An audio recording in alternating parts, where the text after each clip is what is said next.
Good morning बच्चों। Mission शिक्षा संवाद पढ़ाई से प्रतियोगिता तक जूनियर स्तर में आज हम जवाहर नवोदय विद्यालय प्रवेश परीक्षा में पूछे जाने वाले विज्ञान के प्रश्नों की प्रश्नोत्तरी भाग 9 लेके आए हैं।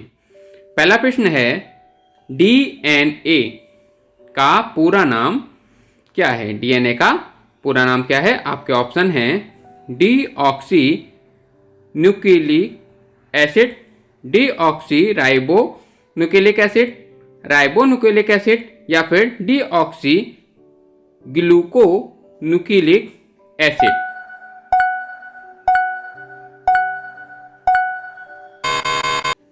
तो बच्चों इसका सही आंसर है deoxy ribo nucleic acid. D से डीऑक्सी राइबो बनता है और एन से न्यूक्लिक और ए से एसिड। अगला प्रश्न है आपका, डीएनए का मुख्य कार्य क्या है? आपके ऑप्शन है एमआरएनए का निर्माण, प्रोटीन का निर्माण या सूचना का आदान प्रदान या प्रजनन।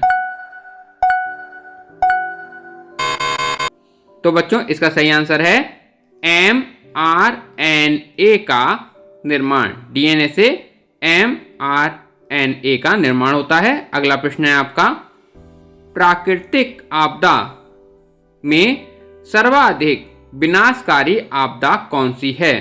प्राकृतिक आपदा में सबसे विनाशकारी आपदा आपके ऑप्शन है तूफान, ज्वालामुखी का फटना, भूकंप या फिर बाढ़।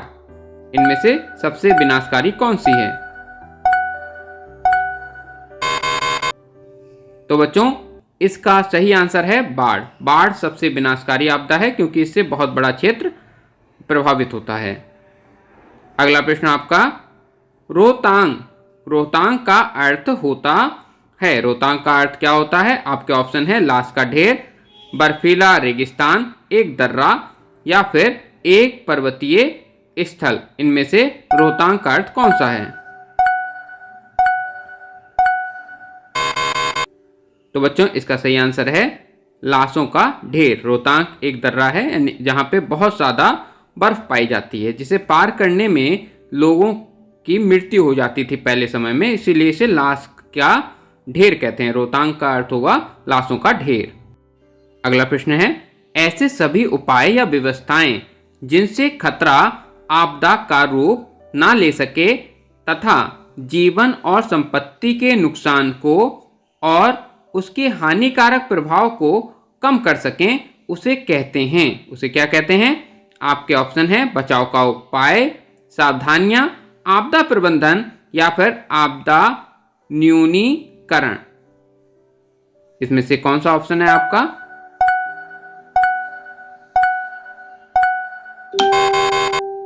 तो बच्चों इसका सही आंसर है आपदा प्रबंधन, जिसमें हम लोग इन हानिकारक जो आपदाएं होती हैं उनसे निपटने का तरीका सीखते हैं, चाहे वो भूकंप हो, आगजनी हो, सुनामी हो, बाढ़ हो, ज्वालामुखी का फटना। इनसे हम कैसे निपट सकते हैं कि हमारी कम से कम नुकसान हो। अगला प्रश्न है आपका, मनुष्य में पाए जाने वाले दांत होते हैं। मनुष्य में कितने प्रकार के दांत पाए जाते हैं? आपके ऑप्शन है इंसिजर, कैनाइन, मोलर या फिर उपयुक्त सभी।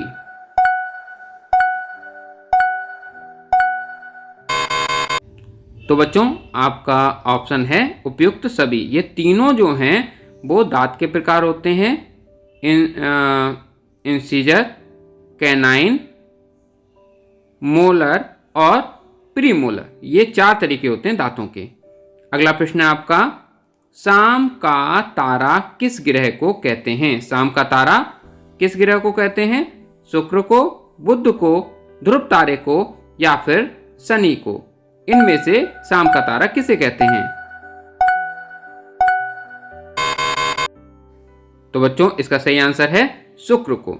शुक्र को शाम का तारा कहते हैं। सुबह का तारा भी शुक्र ग्रह को कहते हैं और शाम का तारा भी शुक्र ग्रह को कहते हैं। शाम के टाइम पे सबसे पहले शुक्र ग्रह हमें दिखाई देता है। अगला प्रश्न है आपका, किस ग्रह के वातावरण में मीथेन गैस की मात्रा अधिक होने के कारण यह हरे रंग का दिखाई देता है? हरे रंग का दिखाई देता है मीथेन गैस के कारण। ऐसा कौन सा ग्रह है? आपके ऑप्शन है बुध, अरुण, मंगल या फिर बृहस्पति ग्रह। इनमें से कौन सा ग्रह हरे रंग का है? तो बच्चों इसका सही आंसर है अरुण। अरुण ग्रह जो है मीथेन गैस की अधिकता के कारण हरे रंग का दिखाई देता है। अगला प्रश्न है आपका। तो बच्चों अगला प्रश्न है, जीवन की संरचनात्मक व क्रियात्मक इकाई है। इनमें से जीवन की संरचनात्मक और क्रियात्मक इकाई कौन सी है? ऑप्शन है केंद्रक, राइबोसोम, माइटोकॉन्ड्रिया या फिर कोशिका।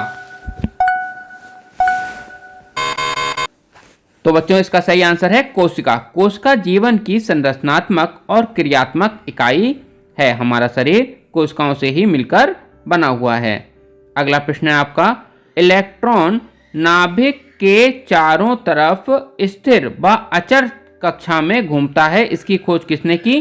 J Thomson, Rutherford, Niels Bohr या फिर जेम्स चैडविक ने। तो बच्चों इसका सही आंसर है नील बोर ने। नील बोर ने सबसे पहले बताया कि इलेक्ट्रॉन नाभिक के चारों ओर एक स्थिर कक्षा में गति करते हैं। किसी परमाणु का द्रव्यमान बनता है। परमाणु का द्रव्यमान किससे बनता है? आपका ऑप्शन है प्रोटॉन से, इलेक्ट्रॉन से, प्रोटॉन प्लस न्यूट्रॉन से, प्रोटॉन, न्यूट्रॉन और इलेक्ट्रॉन तीनों से।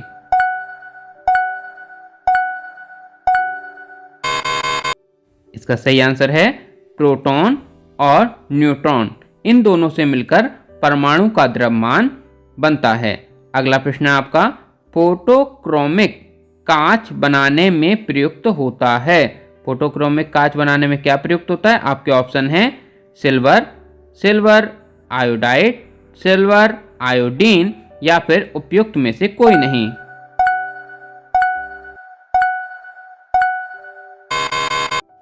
तो बच्चों इसका सही आंसर है सिल्वर आयोडाइड। सिल्वर आयोडाइड के कारण फोटोक्रोमिक कांच का रंग धूप में जाने पर काला और छाया में आ जाने पर सफेद हो जाता है। अगला प्रश्न है आपका, पौधों का मुख्य पोषक तत्व है। पौधे का मुख्य पोषक तत्व क्या है? ऑप्शन है ऑक्सीजन, यूरिया, नाइट्रोजन या फिर फास्फोरस।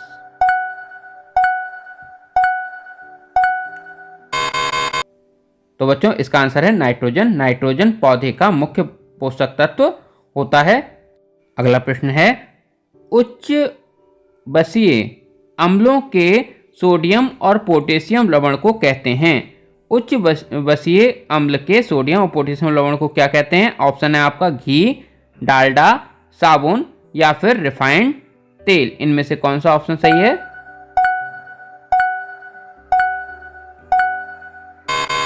तो बच्चों इसका सही आंसर है साबुन।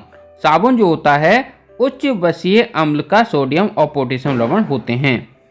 अगला प्रश्न है, बिजली के फ्यूज होल्डर बनते हैं। आप सबके घर में फ्यूज होल्डर लगे होंगे। किस चीज़ के हैं? सफ़ेद सीमेंट के, चीनी मिट्टी के, प्लास्टर ऑफ पेरिस के या फिर चिकनी मिट्टी के।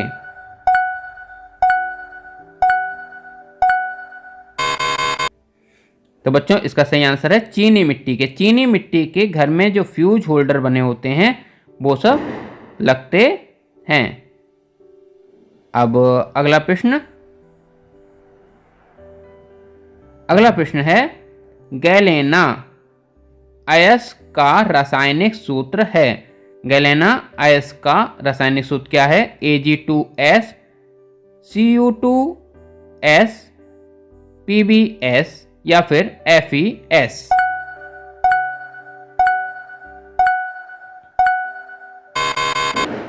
तो बच्चों इसका सही आंसर है PbS। गैलेना अयस्क का रासायनिक सूत्र PbS होता है। अगला प्रश्न आपका, किसी वस्तु में जंग लगने के लिए आवश्यक है। किसी वस्तु में जैसे जंग लग जाती है लोहे वगैरह में, क्यों लगती है? इसके ऑप्शन है आपके नमी, वायु, वायु व नमी दोनों, मिट्टी, हवा व पानी।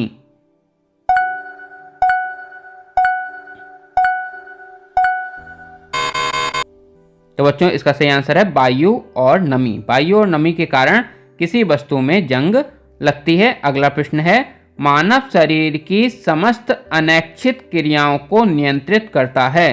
अनैच्छिक क्रियाएं जो भी मानव शरीर की होती हैं उन्हें कौन नियंत्रित करता है? ऑप्शन है आपके कपाल तंत्रिका द्वारा, रीढ़ तंत्रिका द्वारा, कपाल व रीढ़ तंत्रिका दोनों के द्वारा, या फिर केवल पेशीय द्वारा। इनमें से कौन सा ऑप्शन ऐसा है जो हमारी अनैच्छिक क्रियाओं को नियंत्रित करता है?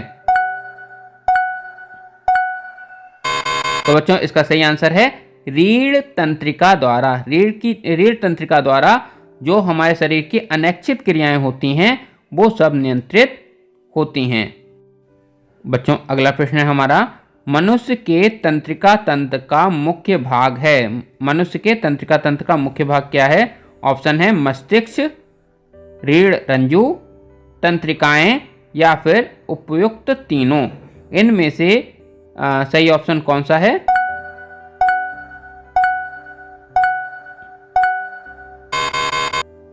तो बच्चों इसका सही आंसर है तीनों। मस्तिष्क, रीढ़ रंजू और तंत्रिकाएं, ये तीनों भाग जो होते हैं वो तंत्रिका तंत्र का भाग होते हैं। अगला प्रश्न आपका, किसी स्थान विशेष में वायुमंडल दाब के अचानक में होने वाली कमी से हमें क्या पता चलता है? यदि कोई स्थान है और वहाँ पे वायुमंडलीय दाब एकदम कम हो जाए तो हमें क्या पता चलता है? ऑप्शन है आपके आंधी तूफान आने का, तेज बारिश होने का, मौसम साफ होने का, या तेज गर्म हवाएं चलने का। इनमें से कौन सा ऑप्शन सही है कि जब वायुमंडल दाब अचानक से कम होगा तो इनमें से कौन सी क्रिया होगी?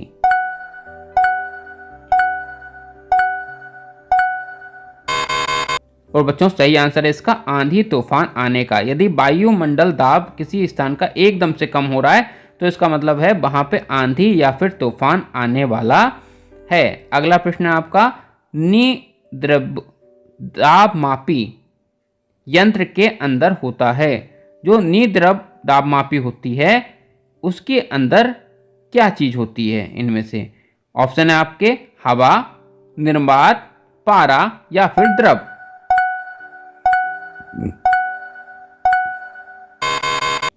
तो बच्चों इसका सही आंसर है निर्वात। निद्रव दाब मापी जो होती है उसके अंदर निर्वात होता है, कुछ भी नहीं होता, निर्वात होता है केवल। अगला प्रश्न है, खाली बाल्टी की अपेक्षा भरी बाल्टी उठाने में अधिक बल लगाना पड़ता है। इससे निष्कर्ष निकलता है, यानी खाली बाल्टी उठाते हैं तो हमें कम बल लगाना पड़ता है, भरी बाल्टी उठा रहे हैं तो ज़्यादा बल लगाना पड़ता है। क्या वजह है इसकी?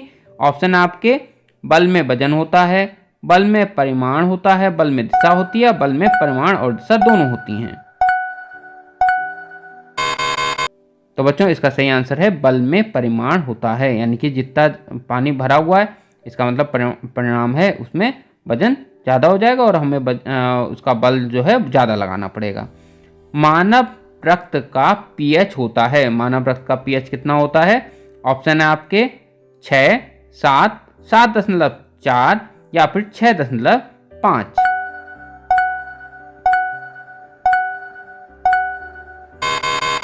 तो बच्चों इसका सही आंसर है 7.4। मानव रक्त का पीएच 7.4 होता है। अगला प्रश्न आपका, औरतों के द्वारा लगाए जाने वाले सिंदूर का रासायनिक सूत्र है। जो सिंदूर लगाती हैं महिलाएं उनका रासायनिक सूत्र क्या है? ऑप्शन है PBS, HGS, AGS या फिर CaOH2।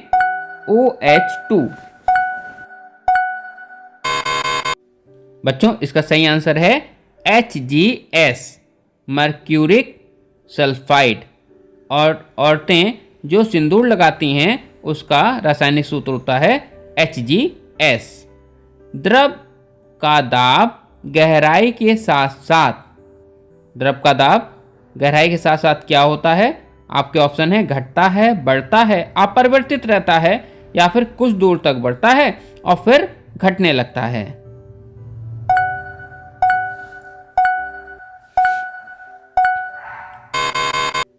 तो बच्चों इसका सही आंसर है बढ़ता है। जैसे जैसे गहराई बढ़ेगी वैसे वैसे दाब बढ़ेगा। यहाँ पे देखिए 3 पॉइंट हैं, P1, P2 और P3। इसमें P3 का दाब सबसे ज़्यादा है।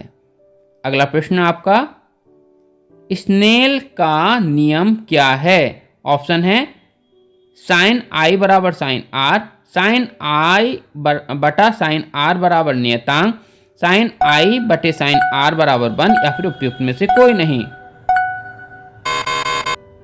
तो बच्चों इसका सही आंसर है साइन आई बटे साइन आर बराबर नियतांक।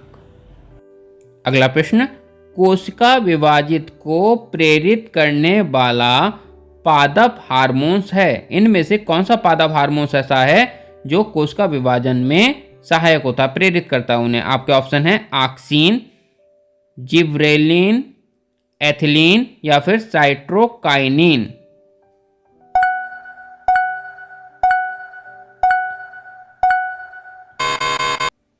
तो बच्चों इसका सही आंसर है साइटोकाइनिन। जो होता है वो कोशिका विभाजन में प्रेरित करने वाला पादप होता है।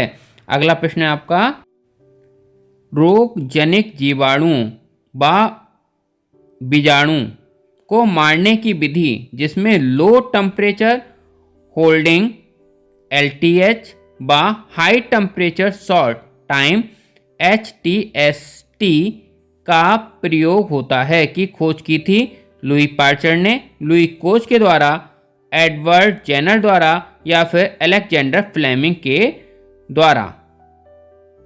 इनमें से किसके द्वारा यह विधि प्रयोग की गई? आपका सही आंसर है लुईस पाश्चर के द्वारा इस विधि का प्रयोग किया गया, जिसमें रोग जनक जीवाणुओं व विषाणुओं को मारने के लिए ये विधि प्रयोग की गई थी। अगला प्रश्न है, विज्ञान की आनुवांशिक इंजीनियरिंग शाखा में सर्वाधिक प्रयोग में लाए जाने वाले सूक्ष्म जीव का क्या नाम है? आपके ऑप्शन हैं ई कोलाई, ई फुगिकिडेस, राइजोपस या फिर राइजोबियम। इनमें से आनुवांशिक इंजीनियर शाखा में सबसे ज्यादा प्रयोग किए वाला सूक्ष्म जीव कौन सा है? तो बच्चों सही आंसर है ई कोलाई। ई कोलाई जो है आनुवांशिक इंजीनियर में सबसे ज्यादा प्रयोग किए जाने वाला सूक्ष्म जीव है। अगला प्रश्न है आपका, नमी वाली जगहों पर पाए जाने वाली काई उदाहरण है। काई जो है वो किस चीज का उदाहरण है? ऑप्शन है आपका शैवाल, कवक, पौधे का या फिर उपयुक्त में से कोई नहीं। इनमें से सही ऑप्शन कौन सा है?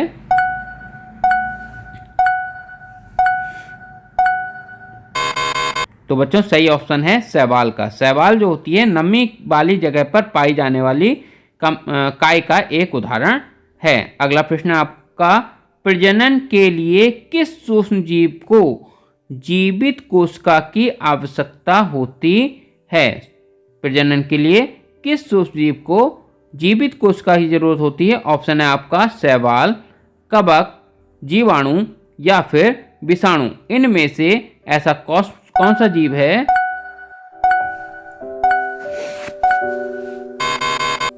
तो बच्चों इसका सही आंसर है विषाणु। विषाणु ऐसा सूक्ष्म जीव है जिसे प्रजनन के लिए जीवित कोशिका की जरूरत होती है।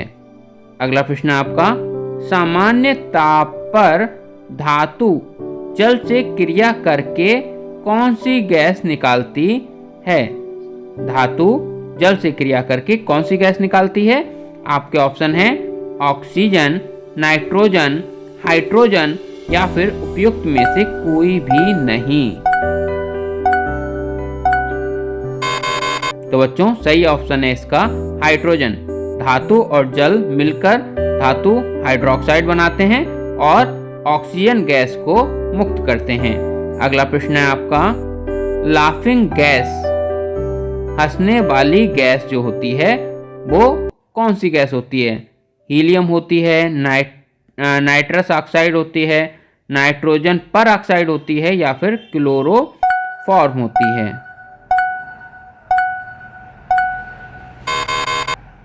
तो बच्चों इसका सही आंसर है नाइट्रोजन पर ऑक्साइड यानी कि N2O। अगला प्रश्न है आपका, प्रोड्यूसर गैस कौन सी है? CO plus H2, CH4 plus CO2 plus H2S, या फिर CO प्लस NO2, या फिर CO प्लस N2।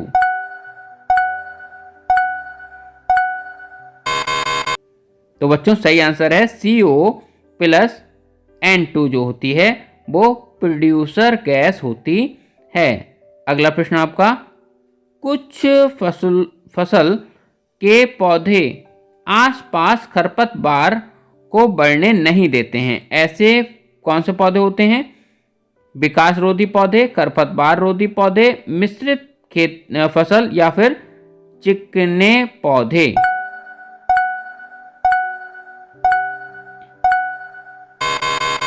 तो बच्चों सही आंसर है चिकने पौधे। चिकने पौधे ऐसे होते हैं जो अपने आसपास खरपतवार को नहीं होने देते हैं।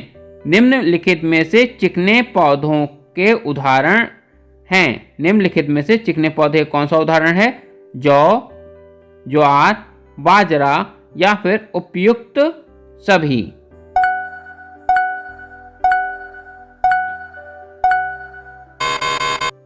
तो बच्चों सही आंसर है उपयुक्त सभी। जौ, ज्वार, बाजरा ये तीनों ही चिकने पौधे होते हैं। तो बच्चों आज की प्रश्नोत्तरी इतनी ही, फिर मिलेंगे एक और वीडियो के साथ। तब तक के लिए धन्यवाद।